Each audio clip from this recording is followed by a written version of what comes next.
Bible. What is the big deal about the Bible? I expect most of us have probably heard about the Bible. Maybe we know that it's some sort of religious book, a book that Christians read and follow and believe. I don't know if you watching this video have ever read the Bible. Maybe you've read all of it. Maybe you've read just little bits of it, famous parts of it. Maybe you haven't read anything at all. The interesting thing is, when it comes to the Bible, it seems that no matter how much we have or little we have read it, everyone seems to have an opinion about the Bible. And maybe you're someone who laughs at the Bible. You think it's just a book full of made-up stories, a cobbled together series of events, things that have been exaggerated over time. Some believe the Bible is just full of contradictions, full of unscientific claims and reports. Maybe you think that the Bible, well, it's just old-fashioned. No, it's out of date, it's irrelevant to our culture. Or maybe, on the other hand, you're someone who admits and is honest that you don't really know anything about the Bible. What you do know perhaps is what is all you've learned from other people.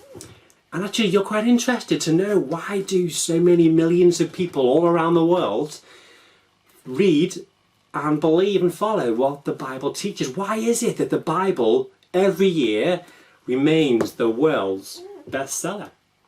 Well, in this short video I want to present to you 3 quick reasons why you should pick up one of these and have a read. Or better still, maybe find a Christian who can read it with you and is able to explain what it means. Well, the first thing to think about is, if we all have an opinion about the Bible, what does the Bible itself say? How can we quickly summarize this huge book? Because of course, when you look at the Bible, it does look quite intimidating. There are many pages of small text, and even if you were to read it, it would take a long time and you wouldn't know where to start. Well, like when you dig into a nice big tasty steak, you don't have it all in one go, but you break it up into smaller chunks so that it's manageable. You see, the Bible is one book, yes, but it's made up of 66 smaller books. And those books are divided up into 2 parts, and they're normally called the Old Testament and the New Testament. And it's not just one big long story that's going to send you to sleep, but it's a book that's actually written in lots of different styles, different genres. So like, for example, you might read a newspaper one day, you might read a novel at the weekend, maybe you read a blog online before bed, or you follow a recipe when you're making dinner. Well, so too the Bible is full of different types of literature. So you've got narrative and history, there's poetry, there's law, there's prophecy, and other types of literature too. You see, the amazing thing about the Bible is that it's a big book, but it's amazing how unified it is. It was written by 40 different people over a span of 1,500 years and on 3 different continents. And yet, despite that variety, it has one grand message that echoes through it all. And that is God revealing to us His rescue plan, a plan to save people who believe in His Son Jesus Christ from eternity away from Him in hell, for an eternity with Him in paradise and heaven. Jesus Christ is at the center of what the Bible is all about. It's all about how we can have a relationship with God through Jesus Christ. Now, there's loads more we could say about the Bible, the content of the Bible, how it was all put together, and perhaps we can do another video on that. But let me jump to the second reason why we should read the Bible, and that is that it is a reliable account. It's reliable, and we can trust that it is actually what was written first of all. Now, it's good and right that we ask the question, is what we have today in this book actually what was written 2,000 years ago? Or has it been changed? Has it been exaggerated? You see, it's easy today, but we know, don't we, that when we tell stories, sometimes when we tell stories from person to person, things can get a bit changed, and we can add or take away a little bit from the story. But it's also quite easy for us to check, because we can go and ask the person who the story is about. But we can't do that, can we, with things that happened before we were born? So how do we do it? Well, historians and scholars, for them to find out how reliable a piece of evidence is, a document is, they will gather together all the different copies of it, all the different parts of the Bible, and they'll compare them together to see, well, do they say the same thing? And they'll note down the age when the copy was made. They'll think about the location in the world that it comes from. They'll check all the variations, any differences in the wordings. Now, there are thousands of copies of the New Testament, and they're all of different ages, and they're all from different locations. So you could be forgiven in thinking that there are going to be lots of discrepancies, lots of changes. Now, not every manuscript, not every document of the Bible is exactly the same. You would expect small copying errors, spelling mistakes, editor's notes that have been accidentally added in, or whatever.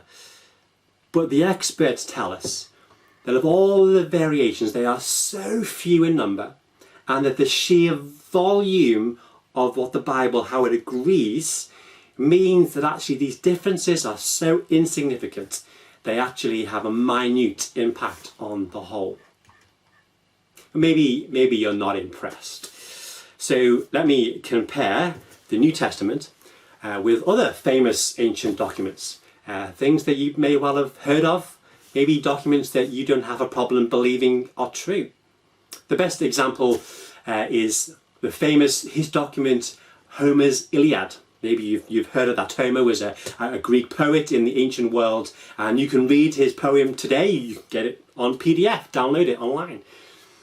Well, there are 643 copies in existence throughout history, and there was 500 years between what was written originally and the earliest of those copies. Okay, so a good few hundred copies, but a long time between the original and the earliest copy.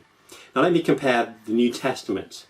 There are 5,000 copies of the whole of the New Testament, but there are 24,000 copies of parts of the New Testament, all written at different times spanning those 2,000 years.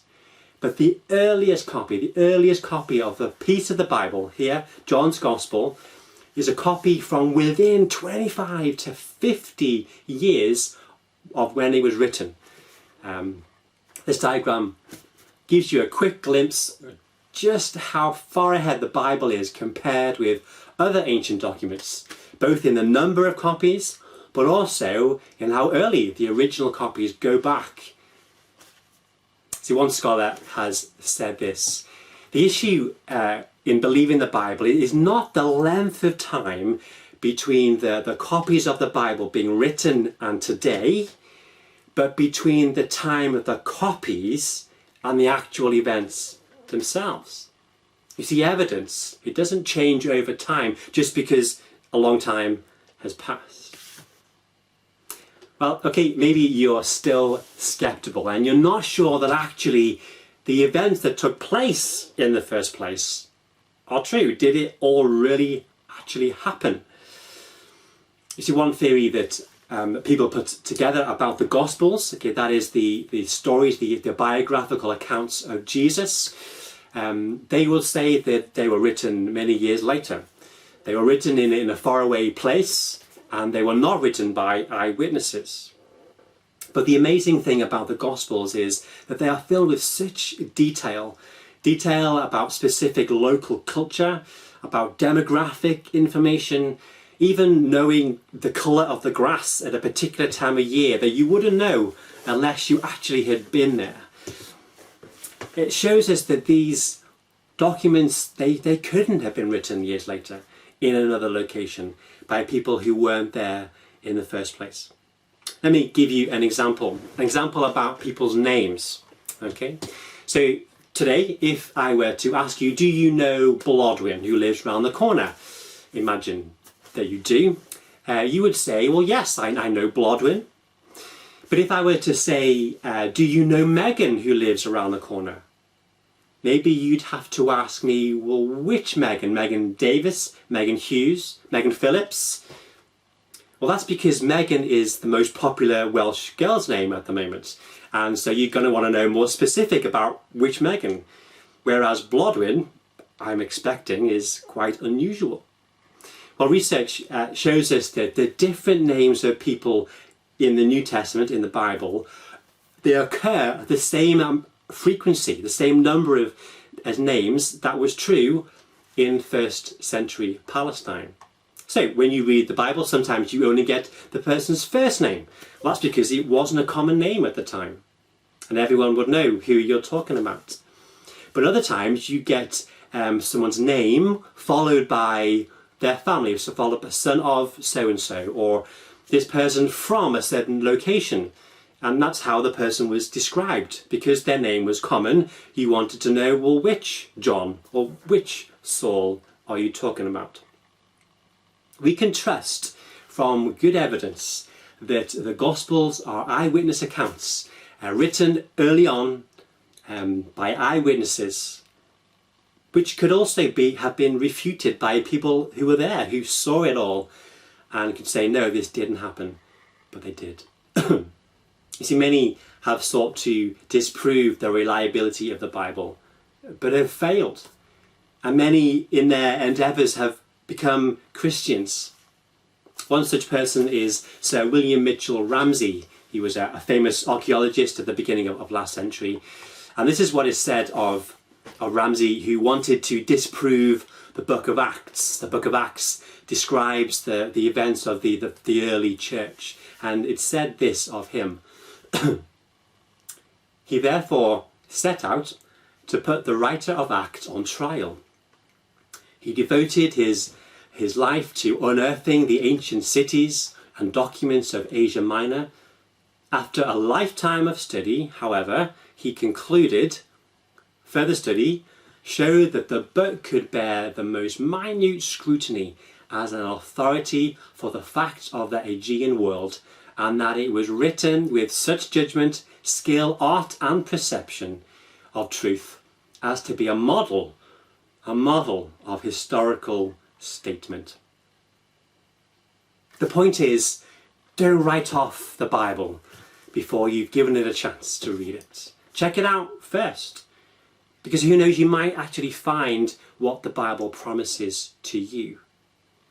One of Jesus' friends, John, the son of Zebedee, he writes this at the end of his own biography about Jesus. Now Jesus did many other signs in the presence of the disciples, which are not written in this book, but these are written so that you may believe that Jesus is the Christ, the Son of God, and that by believing you may have life in his name.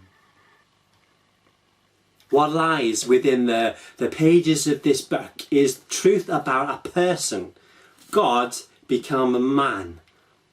And it will change your life. He will change your life, not only now, but forever. Maybe you have questions, still doubts and concerns about the Bible, and that's great. Please, we'd love to answer your questions. We'd love to be able to talk to you. Please get in touch. Why don't you email us at this address? You can find Gwersyllt Congregational Church on Facebook, or why not watch some of the other videos that we have online. Thank you.